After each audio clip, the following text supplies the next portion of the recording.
Shalom, Israel. Grace and blessing from God, the Father of our Lord Jesus Christ, be unto you. All praise to the Most High that we made another week to another Sabbath day. All right, I just want to give all praise, honor, and glory to the Heavenly Father in the name of His only begotten Son, and we do so by His Holy Spirit. All right. So with all that being said, let me go ahead and check, make sure everything's functioning properly. We'll check YouTube first. How's YouTube looking? Let's see. Are we live?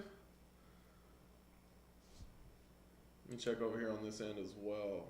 It says I'm live, so that's good. Is I'm live right there? Yeah, it says I'm live. Okay, all praises. All praise to the Most High. How we doing here on the viewers end?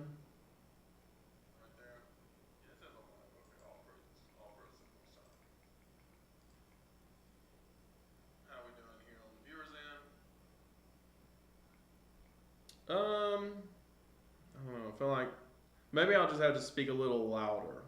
Because that mic, I feel like that mic's not picking up the way it should. How we doing here on the viewers end? I guess it's still able to be heard, so that's fine. That's fine, I guess. I do have a bit of a headache. Lord's will that will clear up soon enough.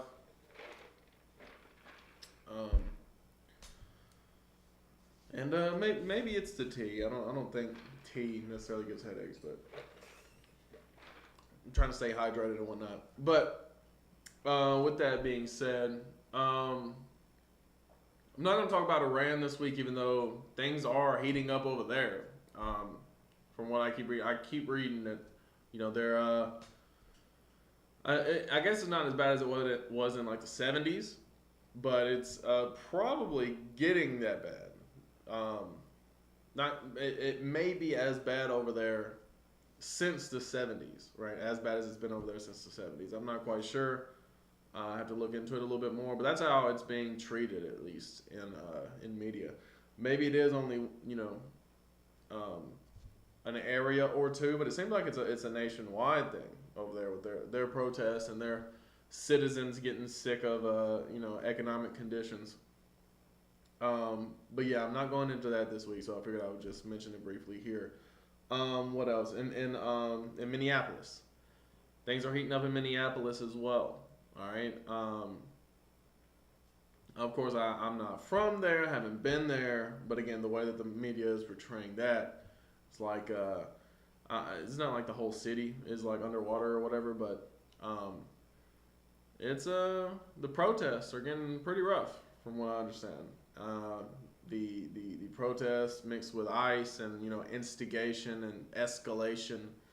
ICE shot somebody else, shot a protester in the leg from what I heard, and that person didn't die, but you know, they're out there shooting people. Trump said he might invoke the Insurrection Act and send in troops to send in the U.S. military to Minneapolis. And do a complete martial law style shutdown of that city, right? It may or may not get to that point, but it doesn't seem like it's dying down anytime soon, I can tell you that much. One thing I want to talk about that we didn't talk about last week, and we can go ahead and get into it, because it's something that I've seen last week, but we didn't necessarily touch on it. That's fine right there. It says Trump says he may punish countries with tariffs if they don't back the U.S. controlling Greenland. All right, so I had seen this thing about Greenland last week. Maybe I mentioned it. I think I did mention it when going through that article concerning that meeting Trump was in. But he pushing forward with this Greenland thing. All right, he's mentioned it before, but you know that may be the next thing, right? Get Minneapolis, you know, under control, and then go after Greenland. That may be the next moves. All right. Copenhagen, Denmark. U.S. President Donald Trump suggested Friday that he may punish countries with tariffs if they don't back the U.S. controlling Greenland. A message that came as a bipartisan congressional delegation sought to lower tensions in the Danish capital. All right, so Trump still stoking the fires while people are trying to lower tensions. Trump for months has insisted that the U.S. should control Greenland, a semi-autonomous territory of NATO ally Denmark. All right, so the NATO mention here is very interesting. And said earlier this week that anything less than the Arctic island being in the U.S. hands would be unacceptable. All right. During an unrelated event at the White House about rural health care, he recounted Friday how he had threatened European allies with tariffs on pharmaceuticals. I may do that for Greenland too, Trump said. I may put a tariff on countries if they don't go along with Greenland, because we need Greenland for national security. So I may do that, he said. All right. And I've even heard concerning Greenland. There's some precious minerals up there, rare earth metals, whatever the case may be. I knew that there was some sort of resources there, just like there's resources in Alaska, which is just on the other side of Canada, all right, from Greenland. The difference being that Greenland is much smaller than Alaska, and Greenland is an island, whereas Alaska is connected to the mainland, right? So there is a bit of a difference there, but it's more or less the same thing. And from what I understand, from what I've heard this past week, Greenland is actually closer to Maine than Alaska is to Washington State. So it's comparable. It's comparable to Alaska in that regard. Yeah, he said we need Greenland for national security. He had not previously mentioned using tariffs to try to force the issue. Earlier this week, the foreign ministers of Denmark and Greenland met in Washington this week with, that's weird, they shouldn't put this week twice, with U.S. Vice President J.D. Vance and Secretary of State Marco Rubio. That encounter didn't resolve the deep differences, but did produce an agreement to set up a working group, on whose purpose Denmark and the White House then offered sharply diverging public views. European leaders have insisted that is only for Denmark and Greenland to decide on matters concerning the territory, and Denmark said this week that it was increasing its military presence in Greenland in cooperation with allies. All right, so tensions between NATO and the U.S., tensions between Europe and the U.S., all right, a relationship that we need to nurture. In Copenhagen, a group of senators and members of the House of Representatives met Friday with Danish and Greenlandic lawmakers and with leaders including Danish Prime Minister Met, I don't know if you pronounce this, Met Frederiksen, Mette, I don't know. Delegation leader Senator Chris Coons, a Delaware Democrat, thanked the group's host for 225 years of being a good and trusted ally and partner, and said that we had a strong and robust dialogue about how we extend that into the future. Excuse me. Senator Lisa Murkowski, an Alaska Republican, said after meeting lawmakers that the visit reflected a strong relationship over decades, and it is one that we need to nurture. She told reporters that Greenland needs to be viewed as our ally, not as an asset. And I think that's what you're hearing with this delegation. The tone contrasted with that emanating from the White House. Trump has sought to justify his calls for a U.S. takeover by repeatedly claiming that China and Russia have their own designs on Greenland, which holds vast untapped reserves of critical minerals. There we go. The untapped reserves of critical minerals. The White House hasn't ruled out taking the territory by force. It seems like that's the idea. Like he said, he's willing to do it the easy way or the hard way. That's what he said last week concerning Greenland. And that's pretty much the U.S.'s view on anything at this point under this administration. They're going to do what they're going to do, and either you let them do it or they're just going to do it and steamroll you in the process. We've heard so many lies, to be honest, and so much exaggeration on the threats towards Greenland, said Aja Chemnitz, a Greenlandic politician and member of the Danish parliament who took part in Friday's meetings. And mostly, I would say the threats that we're seeing right now is from the U.S. side. I would say that as well. I don't necessarily know all of Greenland's threats that they're receiving, apparently, but Trump is certainly threatening to take it. Murkowski emphasized the role of Congress in spending and in conveying messages from constituents. I think it is important to underscore that when you ask the American people whether or not they think it is a good idea for the United States to acquire Greenland, the vast majority, some 75%, will say, "We do not think that that is a good idea," she said. Along with Senator, I don't know if that's Jean or Jeanne Shaheen, a New Hampshire Democrat. Murkowski has introduced bipartisan legislation that would prohibit the U.S. or would prohibit the use of U.S. Defense or State Department funds to annex or take control of Greenland or the sovereign territory of any NATO member state without that ally's consent or authorization from the North Atlantic Council. At this point, because like Trump didn't get congressional approval for going down into Venezuela and capturing their president, right? So he's not gonna stop just because Congress tells him to, and he's not gonna ask approval from Congress either. At this, I mean, let's just be real. That's not gonna do much, even if that does pass, which until later this year, and I guess enacting starting 2027, Congress is going to be like fully Republican anyway, so they're just going to placate to Trump. Inuit Council criticizes the White House statements. The dispute is looming large in the lives of Greenlanders. Greenland's Prime Minister Jens Frederik Nielsen said on Tuesday that if we have to choose between the U.S. and Denmark here and now, we choose Denmark. We choose NATO. We choose the Kingdom of Denmark. We choose the EU. Right? So they made their stance. Denmark says, "Hey, we don't want to sign with the U.S." The chair of the NUK, Greenland-based Inuit Circumpolar Council, which represents around 180,000 Inuit from Alaska, Canada, Greenland, and Russia's Chukotka region on international issues, said the persistent statements from the White House that the U.S. must own Greenland offer a clear picture of how the U.S. administration views the people of Greenland, how the U.S. administration views indigenous peoples, and peoples that are few in numbers. Was that ever up for debate? How, the U.S. just views people in general, right? It's not, they don't necessarily view people as, human lives that need to be preserved. They view people as commodities and how useful or not you are to them. And that doesn't really have anything to do with Trump, even though he's the personification of what America is right now. That's just what America is. It is what it is. America has been like that.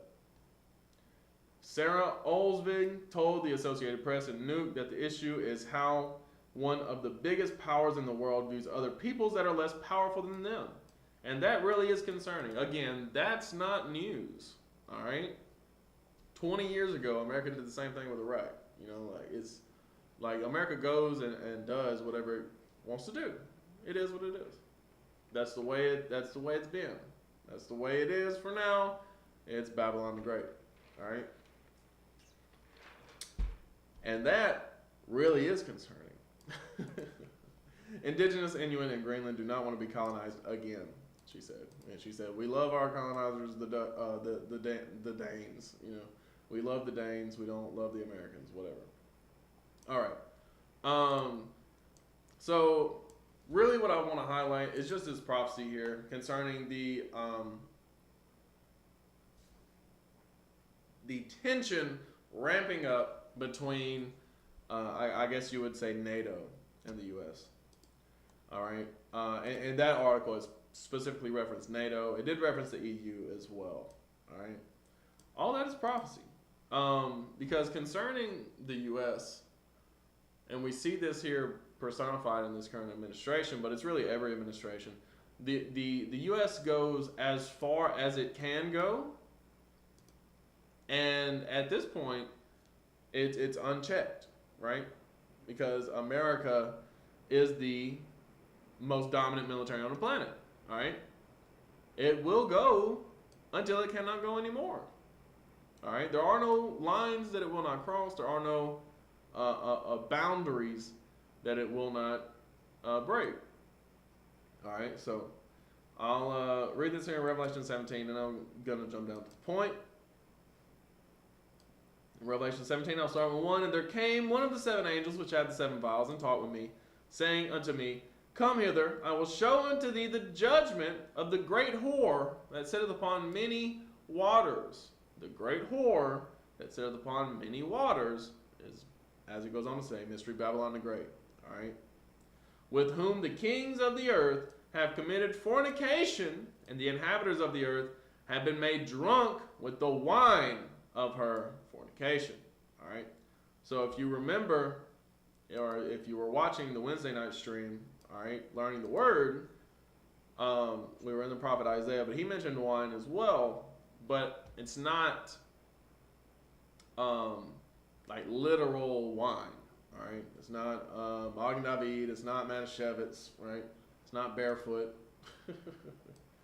All right, it's something else. All right, Micah 2 and verse 11. This is the wine that it's talking about. Micah 2, come on now.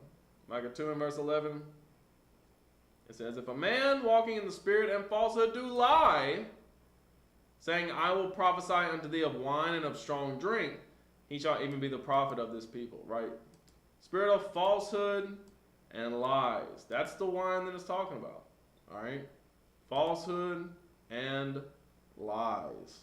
All right, Isaiah 29 says something similar. All right, I'll go ahead and get it real quick, just so y'all can see concerning, what did it say? Drunk, have been made drunk with the wine of her fornication. All right, the wine that it's talking about here is not like literal wine. All right, it's not drink. It's not strong drink. In Isaiah 29. In verse 9, it says, Stay yourselves and wonder. Cry ye out and cry. They are drunken, but not with wine. They stagger, but not with strong drink. All right, so in Micah, it said it's falsehood and lies. All right, if they're talking about wine and strong drink. Isaiah said, hey, they're drunk, but not with wine. All right. Verse 10, he tells you what it is. For the Lord hath poured out upon you the spirit of deep sleep, and hath closed your eyes. The prophets and your rulers, the seers, hath he covered. All right. Delusion, strong delusion, as it says in 2 Thessalonians 2, strong delusion. All right. So it says, with whom, all right, this whore that sat on many waters, the kings of the earth have committed fornication, and the inhabitants of the earth have been made drunk with the wine of her fornication, have believed her lies, have consented to the doctrines, the falsehoods. All right? The deep sleep, the strong delusion. So he carried me away in the spirit into the wilderness, and I saw a woman sit upon a scarlet-colored beast, full of names of blasphemy, having 7 heads and 10 horns. The same as the beast in Revelation 12 and Revelation 13. All right, it's all the same beast. The beast having 7 heads and 10 horns.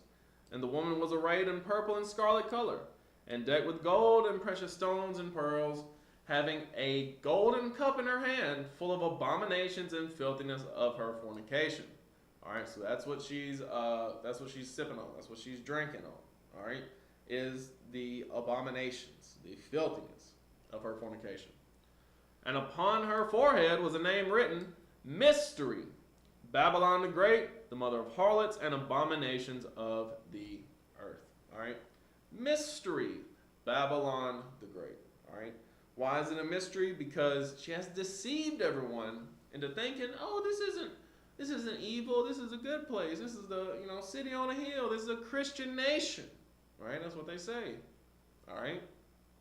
We're just promoting freedom and democracy. That's all we do here. Meanwhile, all sorts of abominations, all sorts of lies, idolatries, fornication, literally, when you look into like the Epstein stuff, all right, all manner of evil is coming from this place. All right, Hollywood pushing their propaganda. All right, all manner of evil coming from this place.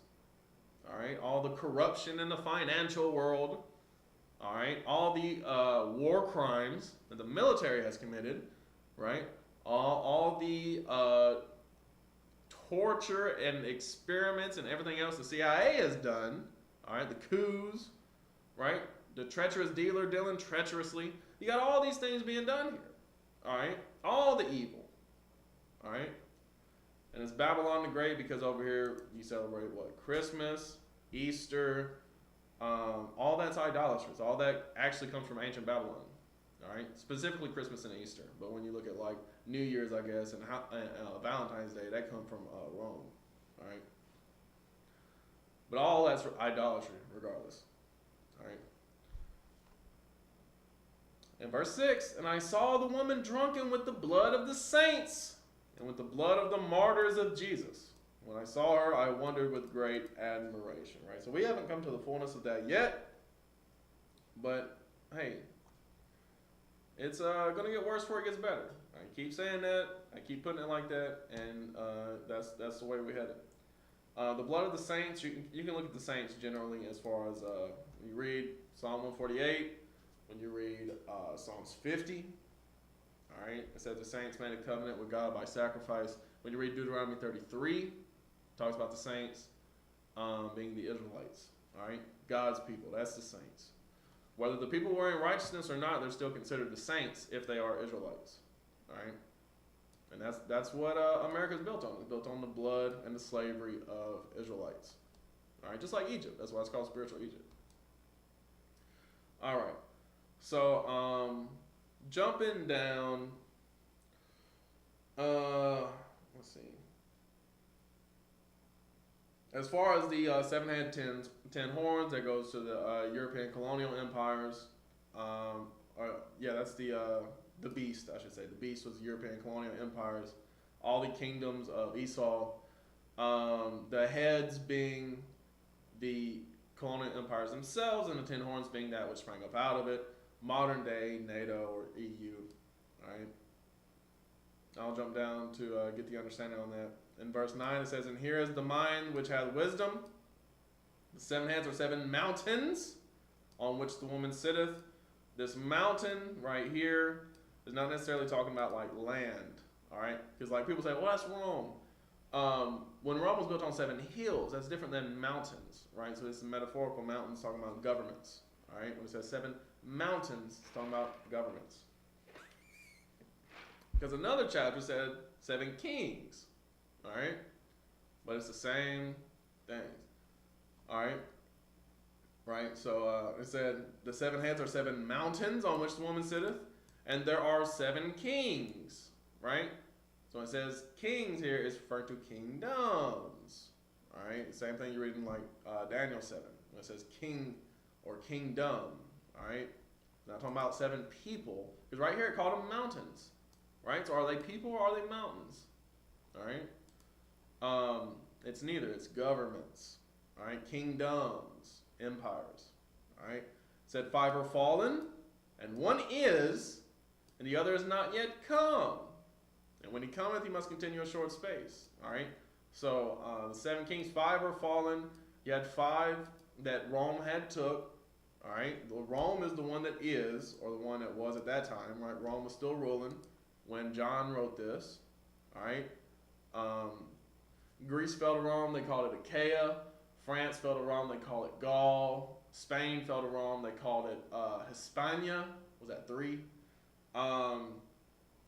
Part of Germany fell to Rome, they called it Germania. And the same thing with Britain or England, they called it Britannia. All right, so those were the 5 that were fallen. They never made it to Russia. Rome never went into Russia, but that became one of the empires throughout the colonial era. And again, they lasted a short time. He didn't, as far as Russia is concerned, they didn't go very far. They went to like Alaska and parts of like Eastern Europe and Central Asia. They didn't go too far with their empire. All right. So he continued a short space in like the 1800s, and like that's it.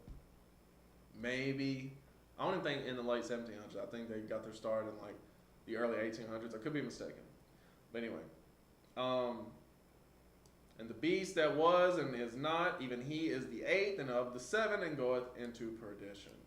All right, so that's what this whore is of all of them, right? That moved over here to America, but goes into perdition. All right. The 10 horns which thou sawest are 10 kings or kingdoms, which have received no kingdom as yet, but received power as kings 1 hour with the beast. All right, very short time. We're looking at that now with NATO giving their power to America, right? As in, hey, you defend us from all military threats, and that's what Trump is sick of, right? He thinks NATO doesn't contribute militarily, right? So he's like, oh, yeah, we're gonna, if you don't give us Greenland, then we're gonna punish you with tariffs, and we're not gonna defend you from Russia, and all this kind of stuff. Excuse me. Verse 13. These have one mind and shall give their power and strength unto the beast. Verse 14. These shall make war with the Lamb, and the Lamb shall overcome them, for he is Lord of lords and King of kings, and they that are with them are called and chosen and faithful. Right? So they come against the doctrine of Christ. All right? They have come against the doctrine of Christ. I'm sure even some of them will be over there in the Middle East when Christ returns. All right? When he returns to the land. All right? And they will try to fight him physically, which is dumb, but we read that's the prophecy. That's what all the people that see him descending will do. All right? That's why in the movies they make, alien invasion movies like Independence Day, where people fight the peoples that come from the sky and they're, quote unquote UFOs. All right? It's to mentally and spiritually prepare people for when Christ returns, but to fight against him and to not accept him. All right? But that's never going to work. That's never going to work. You read that in 2 Ezra 13, how he just obliterates them immediately. All right? But more recently and more historically, they have warred against the doctrine of Christ. All right? By introducing paganism into Christianity and enforcing white Jesus on the whole world, the image of the beast. All right? Verse 15. And he saith unto me, the waters which thou sawest, where the whore sitteth, are peoples and multitudes and nations and tongues. Right? So you look up like American embassies and where the U.S. Navy operates all over the world. All over the world. All right? And the 10 horns, this is the point that I wanted to get to as far as the prophecy is concerned.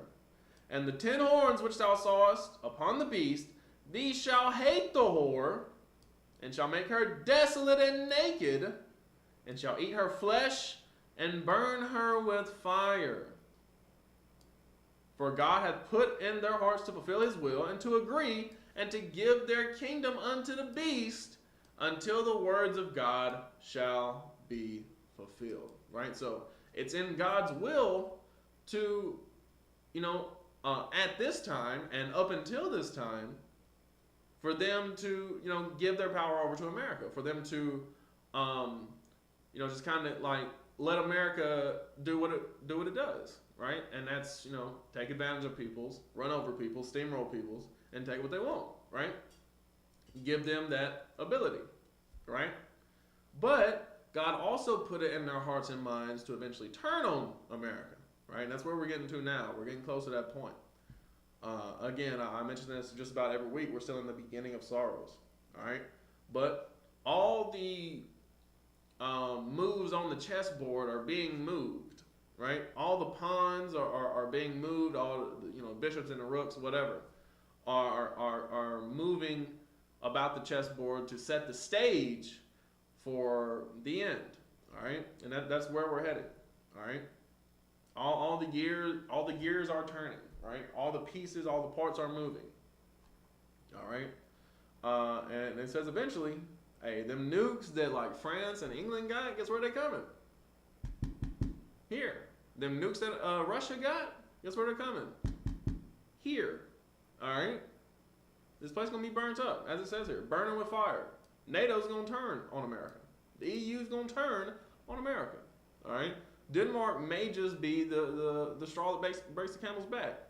I don't necessarily think it will be. I think that would be one of the pieces. Just like one of the pieces is that EU, NATO, whoever you want to say. I think in this case it would be the EU.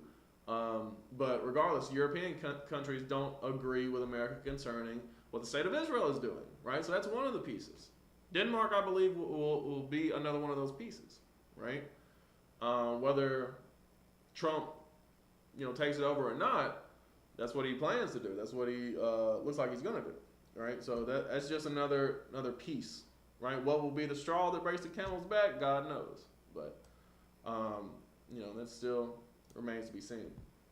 I do want to talk about this, just real quickly. It says Trump to pardon former Puerto Rico Governor Wanda Vasquez after a plea deal, right? So it says Vasquez accepted a plea deal in 2025 after she was accused of participating in a bribery scheme while in office, right? So she, pled guilty, right? That would be the plea deal of bribery. All right, sister here, you can see with the blonde hair, but she's not naturally a blonde, as you can see here, with the eyebrows and whatnot. It's interesting that they use this photo when you got the pentagram over here to her left. All right, and people look at like the stars on the American flag, the stars on the Puerto Rican flag, or the Texas flag, or whatever. The stars like this, these are pentagrams. That's what they are. All right, the 5-point stars, that's a pentagram. 6-point stars, that's a hexagram. All right, it's witchcraft. It's a sigil. All right. It is what it is. People act like that's a normal shape. First of all, that's not what stars look like. Stars look like balls of radiant energy, basically. All right. These are witchcraft symbols. That's what they are. All right. Whether it be 5-point star, 6-point star, 7-point star, like what the sheriffs have, that's all witchcraft. All right.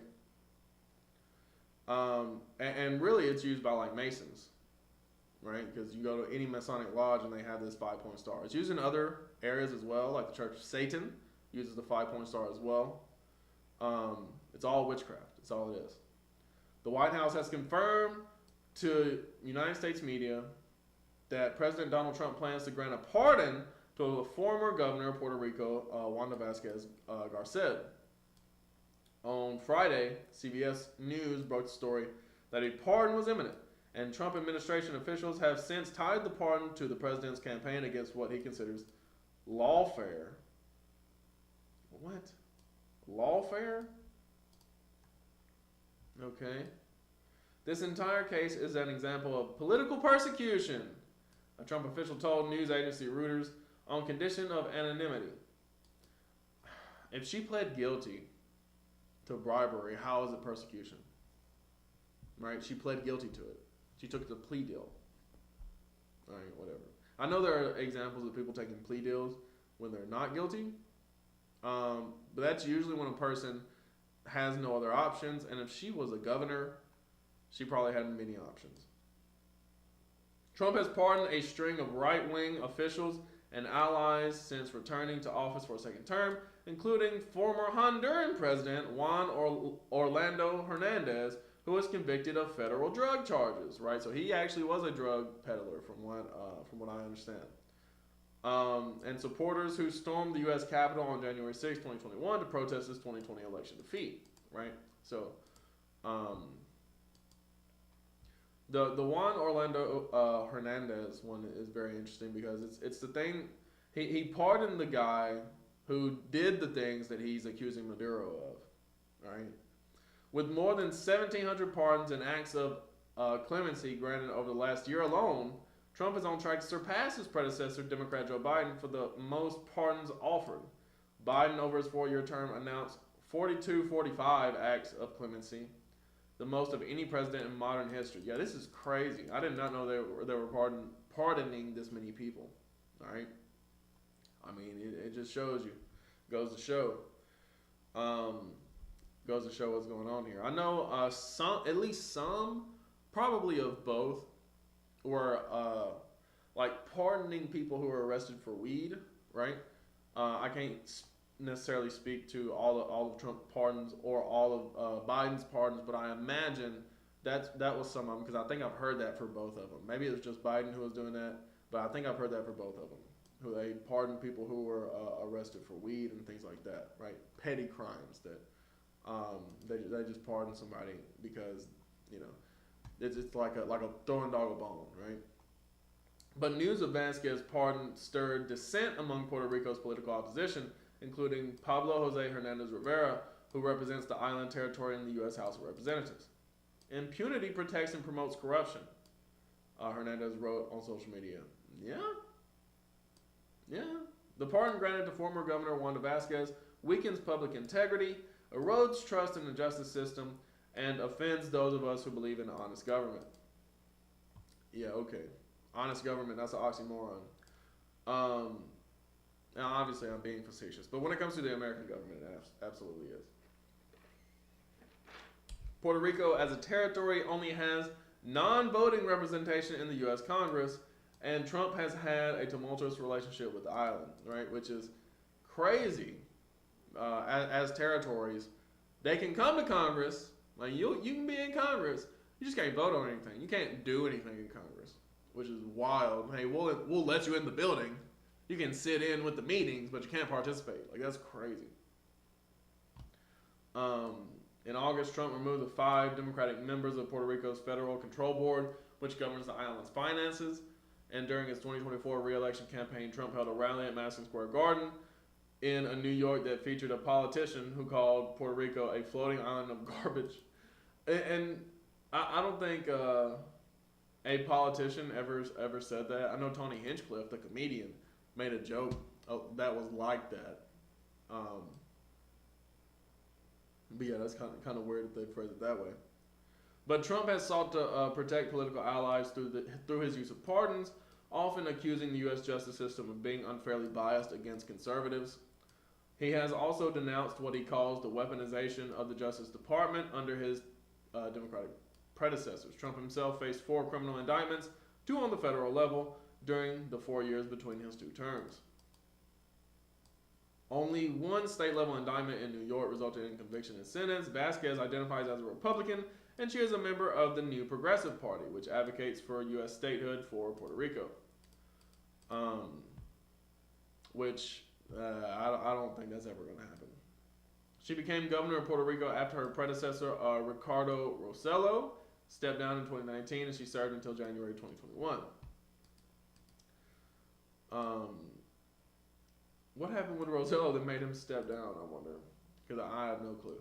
Vasquez was arrested in 2022 after the U.S. Justice Department accused her of participating in an act of corruption while in office, allegedly promising to fire a commissioner in exchange for a campaign contribution. Yeah. The bribery case focused on incidents that happened while she was in office between December 2019 and June 2020. At the time, Puerto Rico's Office of the Commissioner of Financial Institutions had been investigating a bank account owned by the Venezuelan financier Julio Martin Herrera Velutini for suspicious transactions. Okay, according to prosecutors, Vasquez agreed to call for the commissioner's resignation in exchange for a promise of financial support in the 2020 gubernatorial election. All right. She ultimately hired an associate of Herrera Velutini to replace the commissioner. Herrera Velutini and Mark Rossini, a consultant and former agent with the Federal Bureau of Investigation, allegedly paid $300,000 to political consultants to boost Vasquez's 2020 campaign. She went on to lose the primary, though. That's pretty crazy. All right. She said, Vasquez at first denied any wrongdoing, but she agreed to a plea deal in August. She was the former Puerto Rican governor to face. Okay. Yeah, she was the first former Puerto Rican governor to face federal charges, right? So she agreed to the plea deal. If she was not guilty, then she probably wouldn't have done that. She has plenty of resources, right, to fight any kind of charge being brought against her. But I would say the evidence probably, now this is just an article, it doesn't show all the evidence, but I would assume all the evidence points to her wrongdoing, all right? points to her taking a bribe. All right. So, with that being said, that's Ephraim over in Puerto Rico. Now let's look at Manasseh in Cuba. What's going on with this Cuban man? All right. So ICE says Cuban immigrant died while attempting suicide. A witness says guards pinned and choked him. All right. So ICE says one thing, but the people say something different. Imagine that. All right. Just like, I guess it was it last week? It would have been last week when ICE shot a woman in the face, called her a domestic terrorist, but all the people in the evidence would suggest that she was just, just some lesbian lady, all right, who was just there at the time. But anyway, a Cuban immigrant died in a Texas immigration detention facility earlier this month during an altercation with guards, and the local medical examiner has indicated that his death will likely be classified as a homicide. So that's what the medical examiner is saying. All right. He said, it looks like a homicide to me. The federal government has provided a differing account surrounding the January 3rd death. So this is before the woman got shot in the face. All right. The January 3rd death of Geraldo Lunas Campos, saying the detainee was attempting suicide and staff tried to save him. Yeah, okay. A witness told the Associated Press that Lunas Campos died after he was handcuffed, tackled by guards, and placed in a chokehold until he lost consciousness. All right, so it'd be hard to choke yourself if you're in handcuffs. All right. The immigrant's family was told by the El Paso County Medical Examiner's Office on Wednesday that a preliminary autopsy report said the death was a homicide resulting from asphyxia from chest and neck compression. From chest and neck compression. It's really hard to compress your own chest until you die. I mean, I haven't ever tried it, but it seemed like that'd be a very hard thing to do. All right, according to a recording of the call reviewed by the AP. The death and conflicting accounts have intensified scrutiny into the conditions of immigration jails at a time when the government has been rounding up immigrants in large numbers around the country and detaining them at facilities like the one in El Paso where Lunas Campos died. All right, pretty much you can say concentration camps at this point. Now, I don't know if they put them to work in those jails, but I would be willing to say so. But yeah, there's the man, I presume, right? This Campos. Yeah, Campos and his 3 kids. Yeah. So there's the man. And what's his first name? Jose? No, Geraldo. Where did I get Jose from? Probably from that Puerto Rico article. Geraldo Lunas Campos. So that's Geraldo right there with his 3 kids. All right. U.S. Immigration and Customs Enforcement is legally required to issue public notification of detainee deaths. Last week it said Lunas Campos, a 55-year-old father of 4, okay, so he does have 4 kids, not just 3, and registered sex offender, had died at Camp East, Montana, but made no mention of him being involved in an altercation with staff immediately before his death. All right, so they didn't put it out there. They tried to cover it up, it would appear. All right. Oh, excuse me. I'm having, I don't know. I guess I'm a little sick. I don't know if it's a cold or what. In response to questions from the AP, the Department of Homeland Security, which includes ICE, on Thursday amended its account of Lunas Campos' death, saying he tried to kill himself. Campos violently resisted the security staff and continued to attempt to take his life. DHS spokesperson Tricia McLaughlin said, during the ensuing struggle, Campos stopped breathing and lost consciousness. It's weird that it said Campos stopped breathing, like he just chose to stop breathing. That's what it makes it seem like by saying he stopped breathing. Yeah, very, very odd wording there. In an interview before DHS updated its account, detainee Santos Jesus Flores, 47, from El Salvador, said he witnessed the incident through the window of his cell in the special housing unit, where detainees are held in isolation for disciplinary infractions. He didn't want to enter the cell where they were going to put him, Flores told the AP on Thursday, speaking in Spanish from a phone in the facility. The last thing he said was that he couldn't breathe. Where have we heard that before? All right. Among the first sent to Camp Montana East. Camp Montana East is a sprawling tent facility hastily constructed in the desert on the grounds of Fort Bliss, an Army base. AP reported in August that the $1.2 billion facility, expected to become the largest detention facility in the U.S., was being built and operated by a private contractor headquartered in a single-family home in Richmond, Virginia. Very, very, very strange.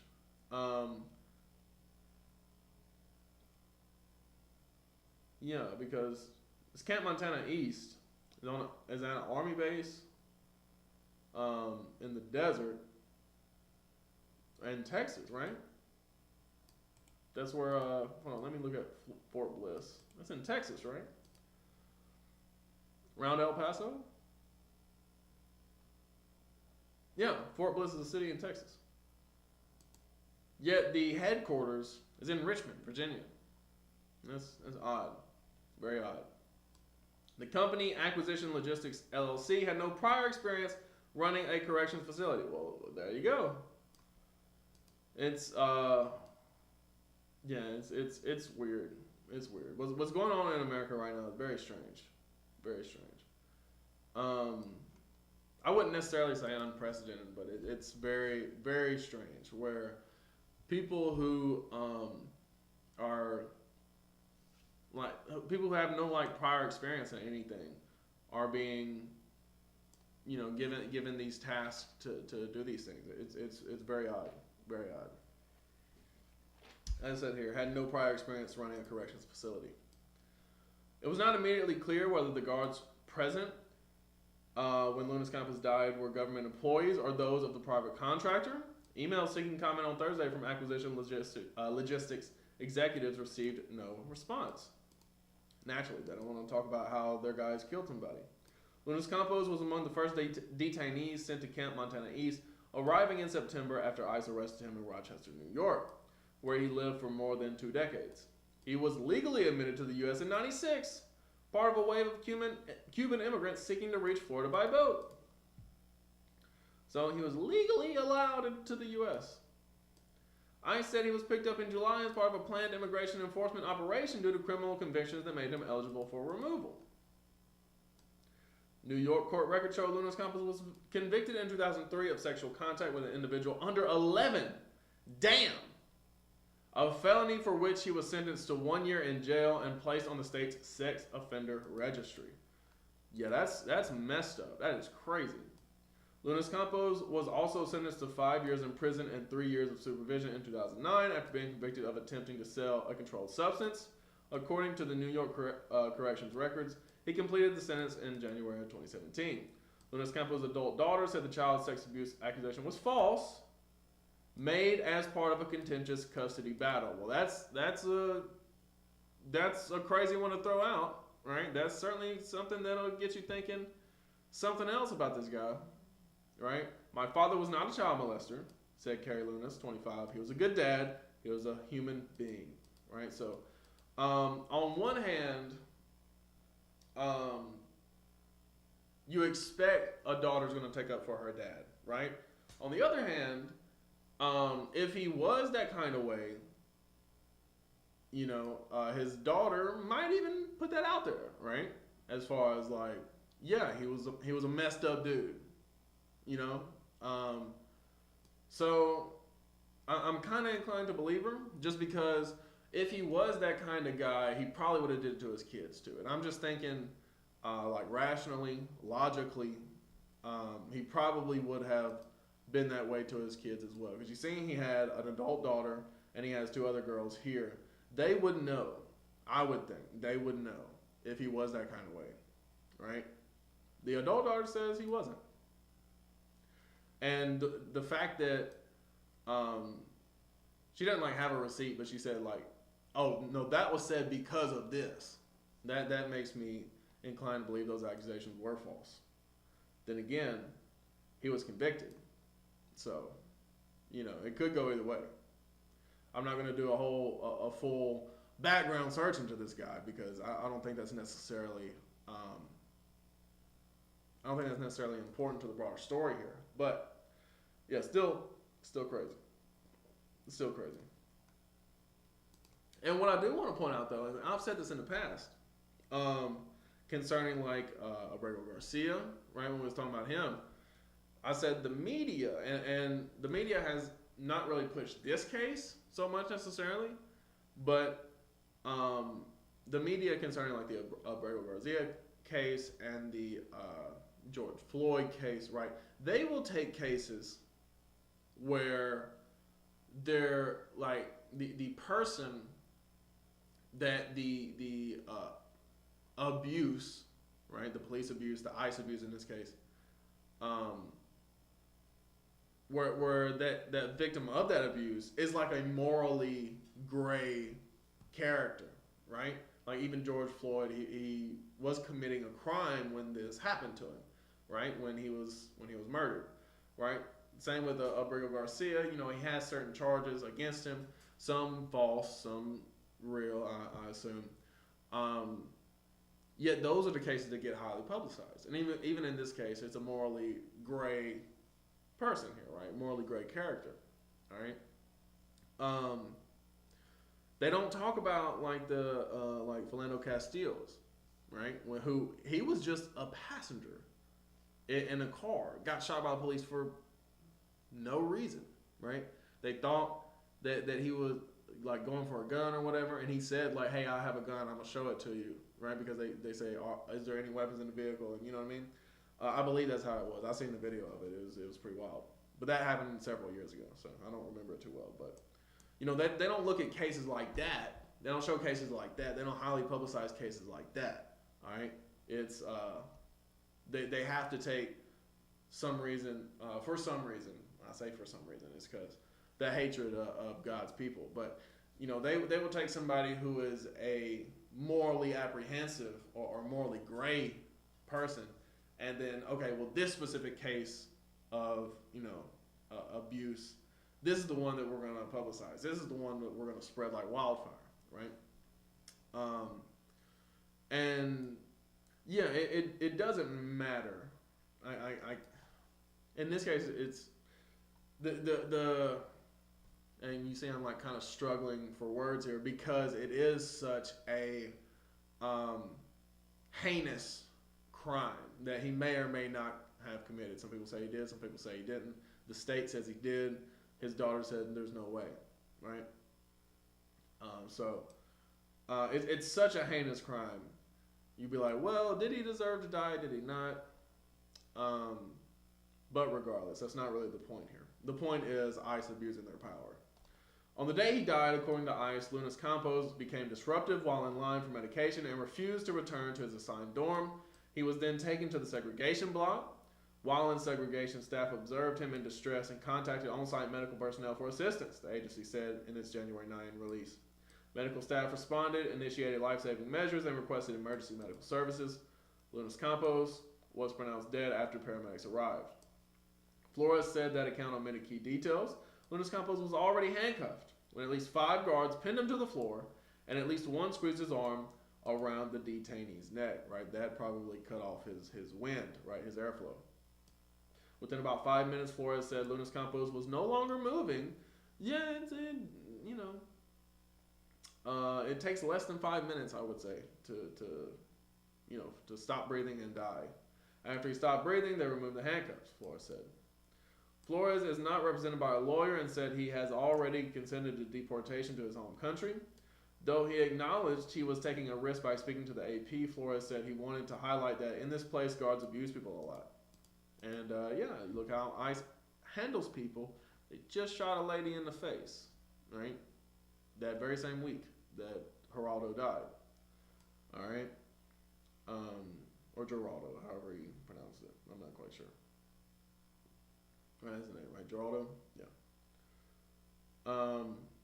Let's see. Yeah, he said multiple detainees in the unit witnessed the altercation and security cameras there should have captured the events.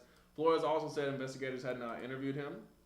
DHS did not respond to questions about whether Lunas Campos was handcuffed when they said he attempted suicide or exactly how he had tried to kill himself. Right? Oh, he did it to himself. Well, how did he do that? Gotta go. ICE takes seriously the health and safety of all those detained in our custody. Yeah, right. McLaughlin said, this is still an active investigation and more details are forthcoming.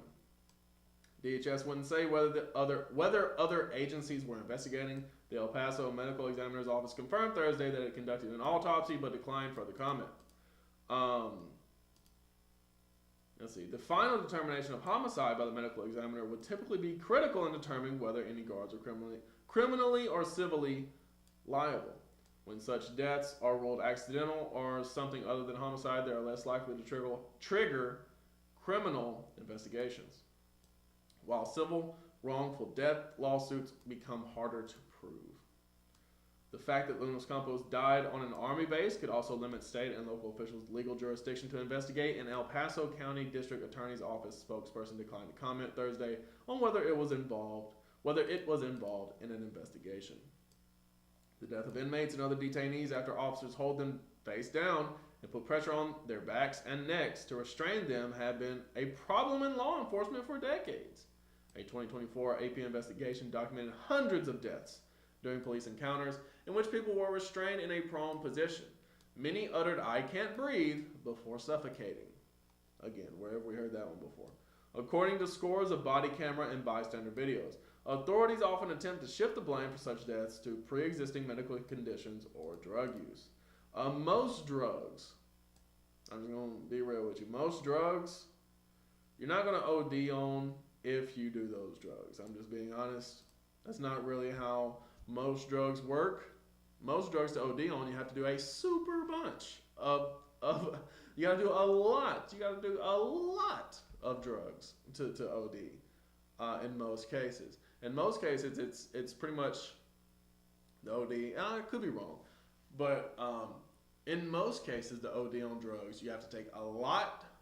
You have to take a lot, and it pretty much happens immediately, right? When it hits your bloodstream, goes to the brain, you're dead, right? If it's the amount required, right? I could be wrong about that, but I'm pretty sure that's how it works. In most cases, it's not like, oh, he took drugs an hour ago, and now he OD'd. Like, I'm pretty sure that's not how it works. Could be wrong. You know, I'm not an expert on drug use, but I'm pretty sure no drug is just going to be like, you were fine on it before, but then when we started restraining you, now you OD'd. I don't think that's how they work. Dr. Victor Whedon, talking about drugs, a forensic pathologist who has studied prone restraint deaths, said the preliminary autopsy ruling of homicide indicates guards' actions caused Lunas Campos' death, but does not mean they intended to kill. He said the medical examiner's office could come under pressure to stop short of calling it a homicide, but will probably stick to its guns. All right.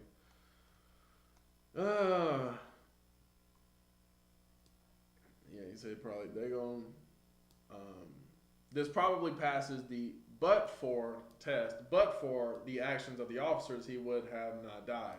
For us, that's generally a homicide, he said. So look, if y'all are the reason he died, that's a homicide.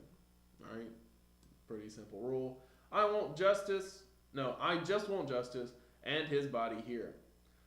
Jeanette Pagan Lopez, the mother of Lunas Campos' two youngest children, said the day after he died, the medical examiner's office called to inform her that his body was at the county morgue.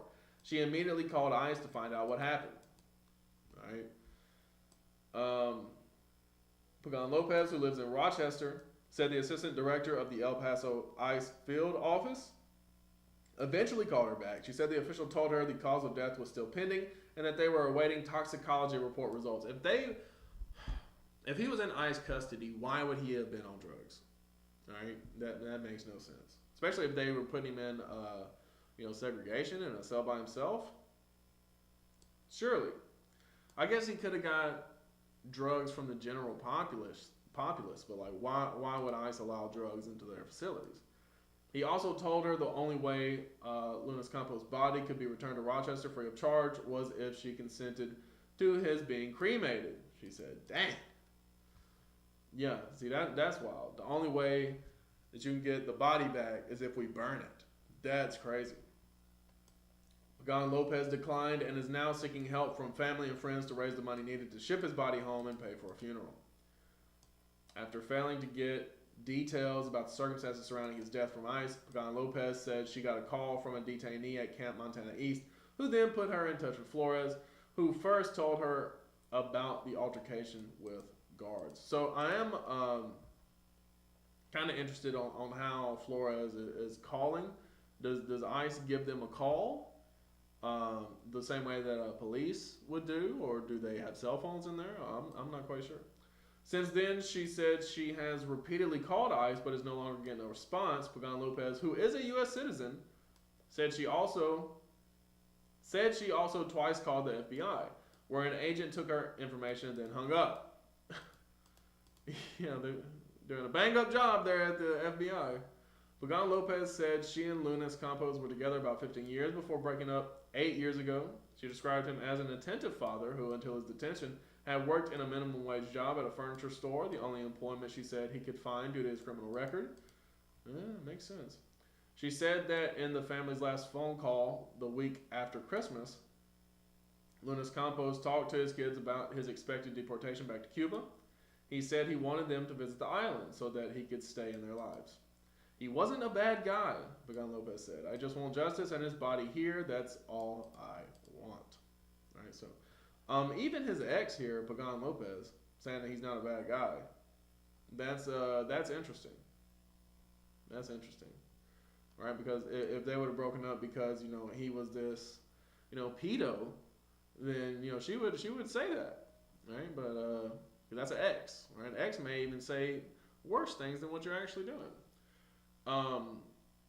So that part I can believe.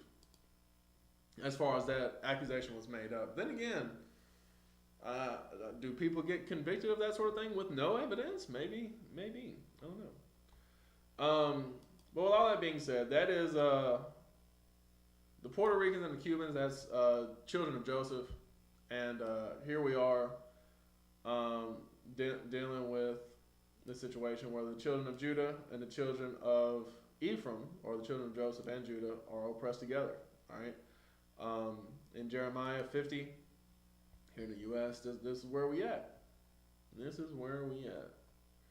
I know we didn't necessarily talk about Judah too much this week, but still though. I'll go ahead and read this. Jeremiah 50, I believe it's 33.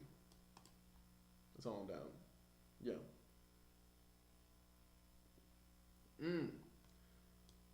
And I didn't even remember this last whole part of the verse. Thus saith the Lord of hosts, the children of Israel and the children of Judah were oppressed together, and all that took them captives, right? It's not just America, but in this time, it's America, Babylon, all right?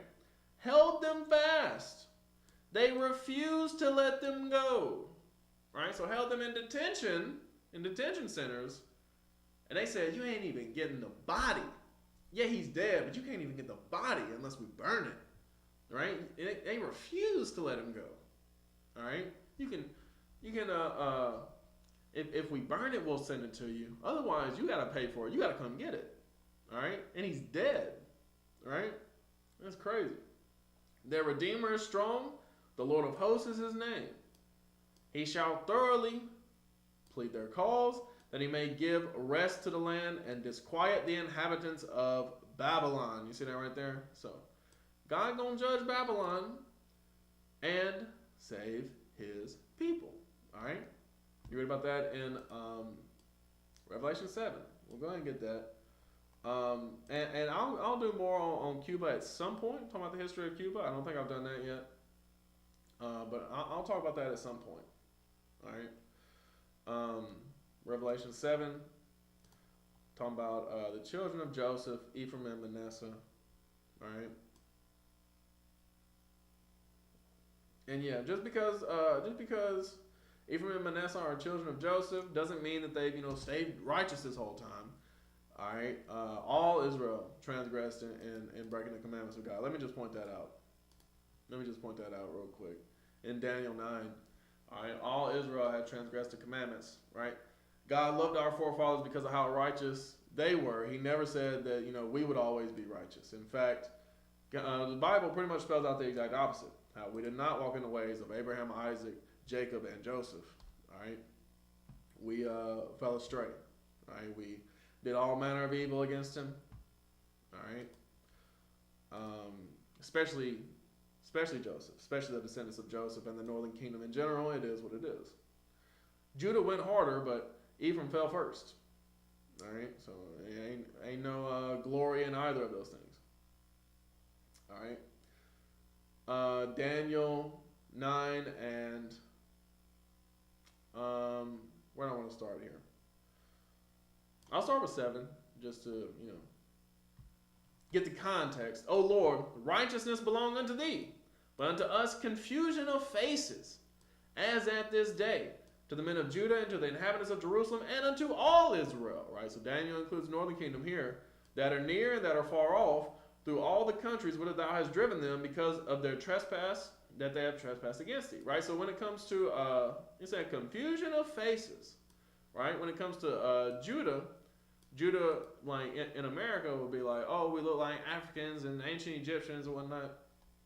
Right, when it comes to the so-called Latinos, right, some look white, some look black, some look brown, in between. Right, it's confusion of faces. Right, don't really know who we are, where we belong because of what we look like. Not to mention all the Israelites scattered all over the world. Right. Like the ones in the Middle East gonna look like Middle Easterners. They're gonna be confused, thinking that, oh, we're the same people. Why are we oppressed? You know what I mean? People in South Asia are confused as to why the Japanese and the Chinese oppress them so much.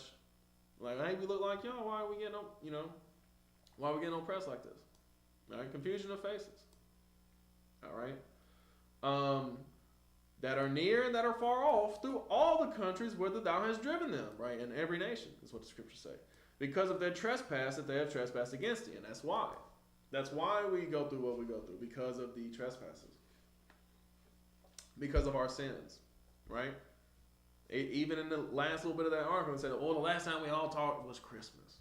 Right? And then you get on the other side of Christmas, and guess what? Because y'all celebrating Christmas, you get put to death. That's idolatry. It is what it is. That's the judgment for idolatry. O Lord, to us belong confusion of face, to our kings, to our princes, and to our fathers, because we have sinned against thee. Right? To us belong confusion of face. We're confused. All right? Because we have sinned against him.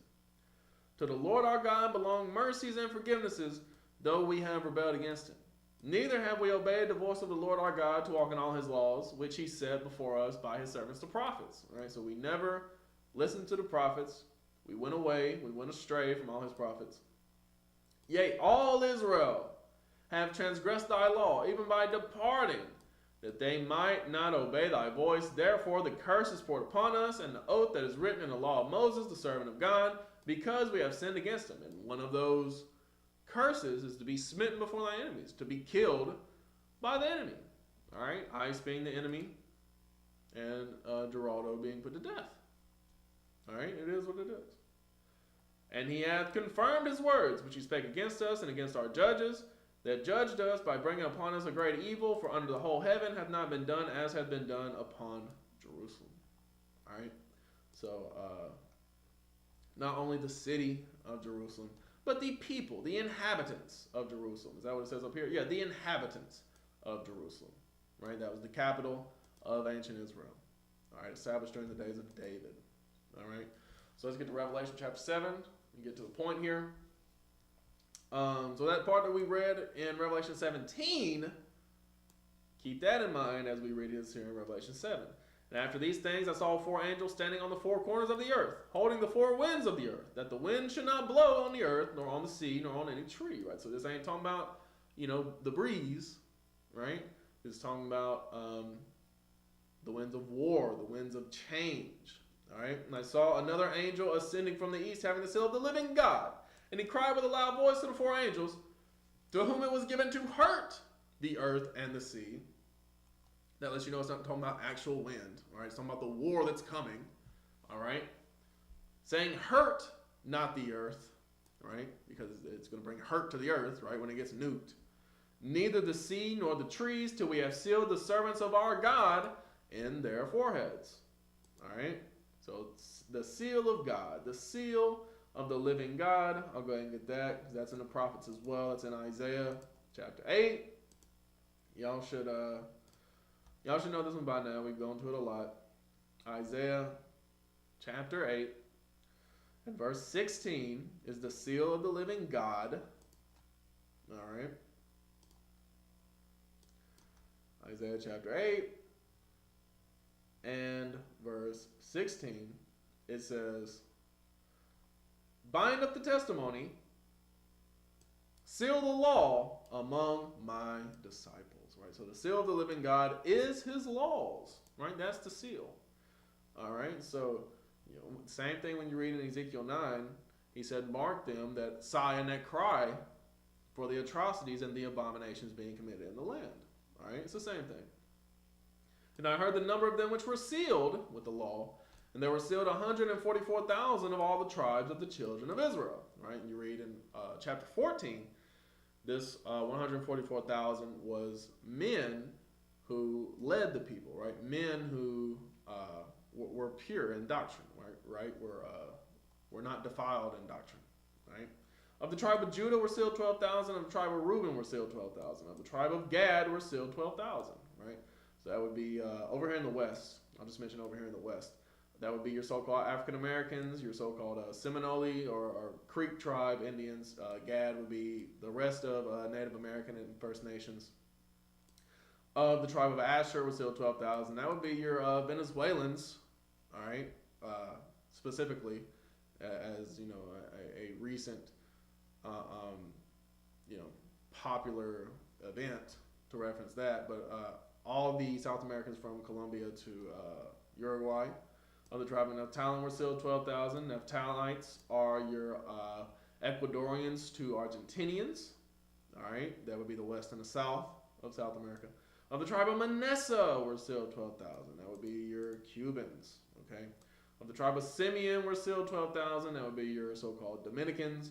Of the tribe of Levi were sealed 12,000, your so-called Haitians. Of the tribe of Issachar were sealed 12,000, your so-called Mexicans. Of the tribe of Zebulun were sealed 12,000, so-called Central Americans.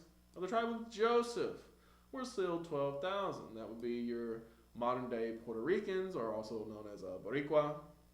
All right. Of the tribe of Benjamin were sealed 12,000. That would be your West Indians, people of the Bahamas and whatnot. All right. Jamaicans, all right. So there you have all the 12 tribes over here in the West, all right. They are scattered all over the world as well, so don't get it twisted. Some of these 144,000 could also be sealed over there in the East as well. I just mentioned the West because we're over here in the West. So with all that being said, I'm gonna go ahead and close it out with Matthew 26. All right.